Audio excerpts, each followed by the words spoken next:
Okay, so new chapter, but concepts will still be the same. Magnetic field के बारे में हम पढ़ रहे हैं, तो उससे रिलेटेड एक और फिनोमेनन आता है इलेक्ट्रोमैग्नेटिक इंडक्शन, EMI, है ना। ये आपकी वो इंस्टॉलमेंट वाला नहीं है, ये आपका एक फिजिक्स का कॉन्सेप्ट है। तो EMI क्या होता है? EMI ये होता है यार कि आपके पास अगर कोई लूप है ना, इसके थ्रू अगर हमने मैग्नेटिक फ्लक्स वेरी किया, मैग्नेटिक फ्लक्स क्या होता है मैं बताऊंगा जल्द ही। इसके थ्रू अगर आपने बेसिकली मैग्नेटिक फ्लक्स अगर वेरी किया ना, तो इसके अंदर जो है एक सर्टेन वोल्टेज डेवलप हो जाती है, एक सर्टेन करंट डेवलप हो जाता है। इसको कहा जाता है इलेक्ट्रोमैग्नेटिक इंडक्शन। इसकी फॉर्मूला क्या होती है? E = -dφ/dt, ये इसकी फॉर्मूला है, इसका फॉर्मूला है ना, याद रखिएगा। अब ये क्या होता है मैं सब कुछ बताऊंगा। सबसे पहले बात करते हैं कि E क्या होता है। E is the voltage induced. अब इसकी डायरेक्शन क्या होगी इसकी बात करेंगे हम जल्दी, बट E अभी के लिए क्या है? वोल्टेज इंड्यूस, की कितना वोल्टेज आपके सर्किट में इंड्यूस हुआ है। ओके, समझ गए आप लोग। अब अपन देखते हैं कि ये फाई क्या है। फाई क्या है आपका? वही रोज का साथी आपका क्या?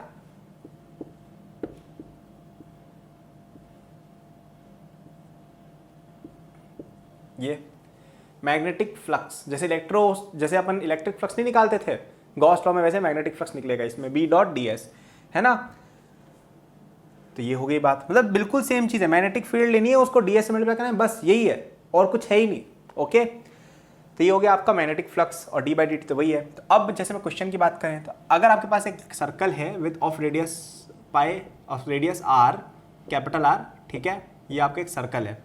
इसके अंदर ऐसे मैग्नेटिक फील्ड जा रही है अंदर की तरफ, B = B0 × t², मतलब t के साथ वेरी करिए t² के टाइम्स में के वे में। तो बोला है कि इसमें EMF इंड्यूस्ड क्या होगा, तो क्या हो जाएगा EMF इंड्यूस्ड?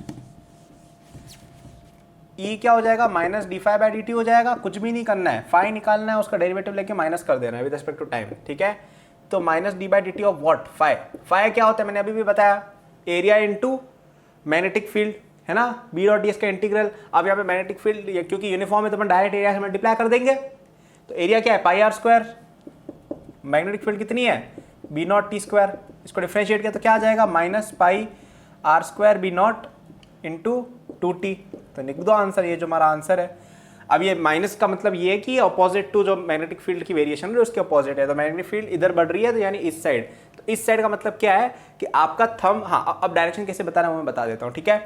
तो अभी तक अपन क्या समझे, ये फॉर्मूला याद रखना है। फाई क्या होता है? ये, ठीक है, ये फाई होता है आपका मैग्नेटिक फ्लक्स। वही इलेक्ट्रिक फ्लक्स का ही भाई है ये, कुछ अलग चीज नहीं है, कुछ अलग चीज नहीं है, मैग्नेटिक फ्लक्स का ही भाई है ये। क्या समझ में आ रहा है सब लोग को, है ना। तो ये हो गया आपका, एग्जांपल भी करके बता दिया, आगे और समझ जाओगे। ओके, अब बात करते हैं कि यार EMF की डायरेक्शन कैसे बताएं। तो EMF की डायरेक्शन कैसे बताएं, उससे पहले मैं तुम्हें यूनिट बता देता हूं। मैग्नेटिक फ्लक्स की ये जो फाई था ना, मैग्नेटिक फ्लक्स की यूनिट होती है आपकी वेबर, है ना, ये होती है टेस्ला मीटर²। समझ गए? ये तो आई थिंक ऑब्वियस होगा, कोई खतरनाक बात नहीं है। अब हम बात करते हैं डायरेक्शन कैसे डिटरमाइन करते हैं। डायरेक्शन डिटरमाइन करने के लिए होता है लेंज लॉ। ओके, ये बेसिकली ये कहता है कि आपके पास अगर कोई लूप है जिसके अंदर आपने मैग्नेटिक फ्लक्स को वेरी किया है, तो उसमें करंट इस तरह से इंड्यूस होगा कि उस चेंज को वो अपोज कर दे। ओके, फॉर एग्जांपल अपन पिछले एग्जांपल की बात करें तो इसमें क्या हो रहा था कि अपनी जो मैग्नेटिक फील्ड अंदर की तरफ बढ़ रही थी, BT² था ना, B0 t², यानी t जैसे 1 से 2 होगा तो 4 B0 हो जाएगा 1 B0 से, तो यानी इस डायरेक्शन में पड़ रही है। तो अब अपन को करंट इसमें इस तरह से इंड्यूस करना है, वोल्टेज इस तरह से इंड्यूस करना है, सच दैट कि इसके अंदर क्या हो कि आपकी जो मैग्नेटिक फील्ड जहां बढ़ रही है ना, उसके अपोजिट डायरेक्शन में मैग्नेटिक फील्ड आए, मतलब कैंसिल हो जाए वो चेंज इन फ्लक्स। तो अगर इधर मैग्नेटिक फील्ड बढ़ रही है तो उसको कैंसिल करने के लिए इस लूप को कहां मैग्नेटिक फील्ड लानी पड़ेगी? इस साइड आपकी तरफ। तो क्या करेंगे, इस साइड लगा देंगे मैग्नेटिक फील्ड। तो ये हाथ की डायरेक्शन क्या बताएगी, क्या बताएगी बताओ, करंट किस तरफ जा रहा है, तो यानी इसमें करंट डायरेक्शन ये आ जाएगी। तो लेंजेस लॉ यही है। हमने यहाँ पे 2 थी यूज की, लेंजेस लॉ इसका, फिर राइट हैंड थंब रूट से अपने निकाल लिया कि करंट डायरेक्शन क्या होगी। तो मैंने क्या बोला, क्योंकि मैग्नेटिक फील्ड इधर जा रही थी तो ये लूप ट्राई करेगा कि उसको उल्टा करे, कि यार अपन इस तरफ मैग्नेटिक फील्ड इस तरफ लाने के लिए, यानी करंट किधर होना पड़ेगा, इधर, क्योंकि करंट इधर होगा तभी तो मैग्नेटिक फील्ड इधर प्रोड्यूस होगी। तो आई आ गया, है ना। तो E की वैल्यू हमारे पास आ गई थी, कितनी भी हमने निकाली थी। अब ये बोलेंगे कि I कितना है, तो I क्या होता है? Voltage upon resistance. इसकी रेजिस्टेंस अगर दे रखी लूप तो निकाल लो। अब एक बहुत फेमस क्वेश्चन आता है इसका, जिसका मैं डेरिवेशन बता देता हूँ, सिंपल सी चीज़ है वैसे। ओके, तो अपन ने लेंस लॉ देख लिया, डायरेक्शन निकालना देख लिया, मैग्नीट्यूड निकालना देख लिया EMF का। अब देखते हैं एक एग्जांपल। तो एक बहुत क्लासिक एग्जांपल है मूविंग रॉड का। अगर आपके पास एक मैग्नेटिक फील्ड के अंदर इमर्स्ड रॉड है, मैग्नेटिक फील्ड यूनिफॉर्म है सब जगह बी, ठीक है, बी मैग्नेटिक फील्ड है, और ये आपकी जो रॉड है ये v स्पीड से इधर मूव कर रही है और l लेंथ है इसकी, ठीक है। तो आप ये देखो कि अगर अपन एक हाइपोथेटिकल एक रेक्टेंगल कंस्ट्रक्ट करें किसी एक गिवन पॉइंट से, ठीक है, तो इसका एरिया कितना है ना, कोई भी रेक्टेंगल अपन ने बेसिकली बना लिया, इसके स्टार्टिंग पॉइंट से लेके अभी तक इसका एरिया कितना है, जैसे x डिस्टेंस था, तो l इंटू एक्स, तो फ्लक्स कितना होगा इसके थ्रू, BLX, ओके, ये हो गया आपका फ्लक्स थ्रू दिस एरिया। तो यानी कि जो EMF इंड्यूस्ड होगी वो कितनी होगी, इसका डेरिवेटिव इक्वल टू EMF, तो ये कितना आ जाएगा, B constant, L constant, dx/dt। अब dx/dt क्या होता है, v, क्योंकि ये x किस तेजी से बढ़ेगा, v की स्पीड से बढ़ेगा, तो BLV। So this is the value of induced EMF in a rod. अगर आपके पास एक रॉड है जो यूनिफॉर्म मैग्नेटिक फील्ड में इमर्स्ड है, जो उसकी परपेंडिकुलर हो, और उसके अंदर वो v स्पीड से अगर मूव कर रही है, तो उसके अंदर BLV उसकी थ्रू इंड्यूस्ड EMF हो जाती है, ओके। तो ये एक सिंपल सी चीज़ थी, ओके। अब इसी का एक और छोटा भाई आता है जिसमें क्या करते हैं, एक रॉड L लेंथ की लेते हैं, उसको ओमेगा एंगुलर वेलोसिटी से घुमा देते हैं और ये B है। तो इसमें क्या करेंगे, अपन ने फॉर्मूला क्या रॉड के लिए पढ़ रखा है, नहीं, मतलब अपन ने क्या रोटेटिंग रॉड के लिए पढ़ रखा है, नहीं, अपन ने मूव होती हुई रॉड के लिए पढ़ रखा है। तो क्या करो, एक x डिस्टेंस पे dx एलिमेंट कंसिडर कर लो छोटा सा। अब ये तो मूव ही कर रहा है ना इधर, तो इसकी अंदर EMF कितनी होगी, EMF DE B DL into V। अब V कितना है इसका, omega into x, omega into radius ही होगा इसका V, है ना, देख लो रोटेशन पड़ा है ना, इसका ओमेगा L होगा तो इसका ओमेगा x होगा, ये इसकी लेंथ है, ये इसका B है, तो इंटीग्रेट कर देंगे तो पूरा EMF आ जाएगा। तो E कितना आएगा, ये half B omega L square, ठीक है। सिंपल सी चीज़ है, कोई खतरनाक है नहीं, कोई ऐसा नहीं है कि कोई भाई झंडे गाड़ दिए खतरनाक है ना, सिंपल चीज़ें बताइए एकदम।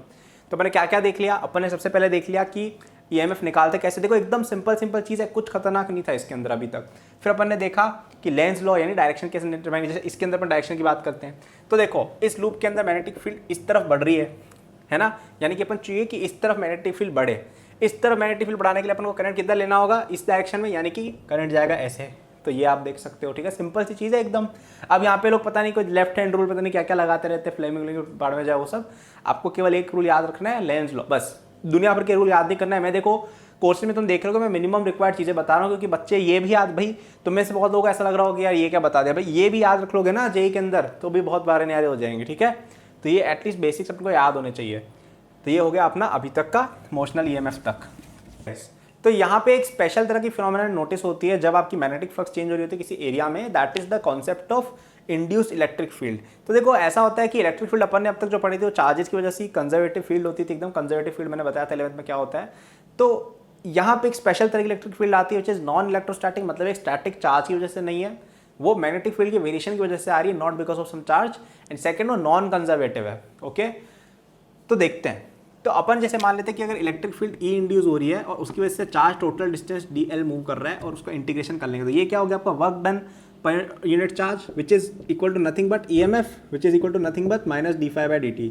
याद करो, तो ये एक और फॉर्मुलेशन हो गया आपका कि अगर आपकी इंड्यूस्ड इलेक्ट्रिक फील्ड E है तो E dot DL equal to EMF equal to minus d∅dt। अपन इसका एग्जाम्पल देखते हैं। तो जैसे अपन इस एरिया को कंसिडर करें, इसमें अपन फॉर सिंप्लिसिटी एक सर्कुलर लूप कंसिडर कर रहे हैं, वहाँ पे अपन E डॉट DL लगाएंगे, ठीक है। तो इसका फ्लक्स अपन मान लो कि इसके अंदर इलेक्ट्रिक फील्ड ऐसे, सॉरी मैग्नेटिक फील्ड अंदर की तरफ इंक्रीज हो रही है, ठीक है। तो d∅dt किधर है, इधर है, तो यानी इसका नेगेटिव इधर है, ठीक है। तो अब E डॉट DL की डायरेक्शन जो है ना, इसका मतलब ये है कि आपकी जो इलेक्ट्रिक फील्ड है वो ऐसे आएगी, ठीक है, राइट हैंड थंब रूल से। इलेक्ट्रिक फील्ड आपकी कुछ ऐसे आएगी यहाँ पे, ऐसे गोल गोल। तो क्लियरली नॉन कंजर्वेटिव फील्ड है, क्योंकि अगर आप यहाँ से शुरू होकर यहाँ पे ट्रेवर्स करके पाथ वापस ही पॉइंट पे आते हो तो आपका चेंज इन पोटेंशियल एनर्जी हो जाएगा, कुछ ना कुछ नॉन जीरो वर्क डन नहीं होगा, sorry non zero work done होगा। तो ये हो गया। तो अगर आप यहाँ पे E vector E dot DL निकालोगे तो ऐसा आएगा। तो अगर अपन को निकालना हो फॉर एग्जाम्पल, तो अपन क्या लिख देंगे कि E इंटू 2πr, क्योंकि इलेक्ट्रिक फील्ड कांस्टेंट होगी सिमेट्री आर्ग्यूमेंट से, अगर सिमेट्रिकली यूनिफॉर्म फील्ड है तो माइनस πr² dB/dt। क्या समझ में आ रहा है इतना? कुछ गड़बड़ तो नहीं लग रही भैया, उल्टा सीधा बना रहे हैं ना? समझो क्या लिखा है मैंने, E डॉट DL किया है, E की कांस्टेंट है तो मैंने ये लिख दिया E इंटू 2πr कर दिया, DL का इंटीग्रेशन कर दिया, E को बाहर निकाल के, और यहाँ पे क्योंकि केवल B चेंज हो रहा था, एरिया कांस्टेंट, तो πr² को मैंने बाहर ले लिया। E क्या आ जाएगा अपने पास, माइनस r/2 dB/dt। ये रिलेशन कहीं पर काम आ जाती है, बट अपन को मेरे को समझाना था ऐसा भी होता है। अब यहाँ पे मुझे एक और बात तुम्हें सटल बतानी थी कि ईएमएफ इंडक्शन के लिए आपका फाई चेंज होना चाहिए, जरूरी नहीं है बी चेंज हो और जरूरी नहीं है ए चेंज हो, आपका बी इंटू ए जो ये है ना बी डॉट डी एस, ये पूरा का पूरा चेंज होना चाहिए, तब फ्लक्स आएगा। कई बार क्या होता है कि आपके पास जैसे कोई लूप है, उसके अंदर मैग्नेटिक फील्ड भी चेंज हो रही है और एरिया भी चेंज हो रहा है, इस तरह से कि उनका प्रोडक्ट अगर कांस्टेंट है तो कोई ईएमएफ इंड्यूस नहीं होगी। और अगर ऐसा हो रहा है कि मैग्नेटिक फील्ड कांस्टेंट है लेकिन आपका जो लूप है उसका आप शेप चेंज कर रहे हो, लूप का आपने ऐसे आधा कर दिया, पलट दिया, कुछ भी कर दिया, उसमें फ्लक्स आपकी चेंज हो सकती है। फॉर एग्जाम्पल अगर आपने इस लूप को स्ट्रेच करके स्क्वायर बना लिया तो इसका एरिया चेंज हो जाएगा ना, एरिया चेंज हो जाता है इनका, है ना, सर्कमफेरेंस चेंज, लेकिन एरिया तो अलग अलग है। जैसे इसका अगर 2 मतलब निकाल सकते हो आप, जो भी आता है वो, तो इस केस में ईएमएफ इंड्यूस होगी। ओके, और हाँ यहाँ पे एक और बात कि कई बार क्या होता है लोग ऐसी हरकतें करते हैं कि आपके पास जैसे एक कॉइल है जिसके अंदर 2 टर्न्स हैं, इसके थ्रू मैग्नेटिक फ्लक्स जो होगा मेरे भाई, इसके थ्रू जो मैग्नेटिक फ्लक्स होगा उसके अंदर आपको n से मल्टीप्लिकेशन भी करनी है। ओके, अगर इसमें n लूप्स हैं तो आपको n से मल्टीप्लिकेशन करनी रहेगी। क्या आपको समझ में आ रहा है ये, है ना? n से मल्टीप्लाई कर देना, भूल मत जाना इस चीज़ को अगर आपके पास लूप्स वगैरह हैं तो मुझे इस वीडियो में यही बताना था तुम लोगों को मोस्टली। तो अपन ने क्या क्या देखा, अपन देखेंगे कुछ एप्लीकेशंस इस चीज़ की, बड़ी बड़ी चीज़ें देखेंगे। तो आई नो काफ़ी छोटी सी वीडियो थी क्योंकि इस चैप्टर में कुछ है ही नहीं, यही क्वेश्चन आते हैं हर बार कि आपको क्या करना है, d∅dt निकालना। अब इसमें पता नहीं लोग क्यों उलझते रहते हैं, आपका अलग अलग कन्फिगरेशन, कभी एरिया चेंज कर देंगे, कभी रोटेट कर देंगे, कभी घुमा देंगे, कभी हिला देंगे, कभी मैग्नेटिक फील्ड चेंज कर देंगे, कुछ भी नहीं करना है, माइनस d∅dt निकालना है। अब कई बार क्या करते हैं, जैसे रॉड वाली चीज़ थी, अब यहाँ पे रजिस्टर लगा देंगे कैपिटल आर का और यहाँ पे एक रॉड मूव कर रहे हैं रेल्स पे, तो क्या करेंगे, ईएमएफ कितनी हो गई, BLV के बराबर, तो करंट कितना आ गया ये। अब बोलेंगे पावर डिसिपेटेड थ्रू रजिस्टर, तो I² × R, खत्म आंसर। तो मतलब सिंपल चीज़ें यार, लोग उलझते रहते हैं इसमें, बस फॉर्मूले याद होने चाहिए, कॉन्सेप्ट दिमाग में फिट होने चाहिए, करंट निकल जाएगा, करंट इंटू I² R कर दिया तो आंसर आ गया, खत्म बात, है ना। तो ये कॉम्प्लिकेटेड चीज़ें नहीं है। तो मैंने क्या क्या देखा, अपन ने देखा ईएमएफ का फॉर्मूला, फिर अपने लेंस लॉ देखा कि डायरेक्शन कैसे डिटरमाइन करते हैं करंट की, कि किस डायरेक्शन में करंट इंड्यूस होगा, ईएमएफ किस तरफ होगी, प्लस होगी माइनस, वो सब। फिर अपन ने देखा मोशनल ईएमएफ के बारे में। ओके, फिर लास्ट में अपन ने देखा इंड्यूस्ड इलेक्ट्रिक फील्ड के बारे में और उसके कुछ applications. Thank you for watching this video till the end, I am sure that you enjoyed it. यदि आप अपनी पूरी जेई प्रिपरेशन मेरे साथ करना चाहते हैं तो आपको डिस्क्रिप्शन में मेरे जेई के फुल कोर्स का लिंक मिल जाएगा। इस कोर्स में आपको जो यूट्यूब पे मेरे लेक्चर्स और प्रॉब्लम सॉल्विंग के वीडियोस मिलते हैं उसके कंपेयर में बहुत ज्यादा कंटेंट है, एंड आपको यहाँ पे practice sheet with solution, test series with solution भी मिलती है। It's a complete solution, you can rely on it. आप यदि किसी कोचिंग जाते हैं या अगर आप सेल्फ स्टडी करते हैं, in both cases it will be very useful, so do check it out. Okay, इसके अलावा मेरे जेई के फ्री नोट्स भी डिस्क्रिप्शन में लिंक्ड है, एंड डिस्क्रिप्शन में और भी मैंने बहुत सारे रिसोर्सेज फॉर स्टूडेंट्स डाले हुए हैं, जैसे the books that I recommend, my social media and my newsletter in case you want more content और if you want to approach me with any doubts और सजेशन। नोट्स हैं NEET के students के लिए, कॉलेज स्टूडेंट्स के लिए, startup enthusiast के लिए भी, ओलंपियाड एंथुसियास्ट के लिए भी कोर्सेज हैं, तो चेक जरूर कर लीजिएगा डिस्क्रिप्शन, आपको काफी यूजफुल रिसोर्सेज वहाँ मिलेंगे। Thank for watching, like subscribe कर लीजिएगा for more such videos. Good luck.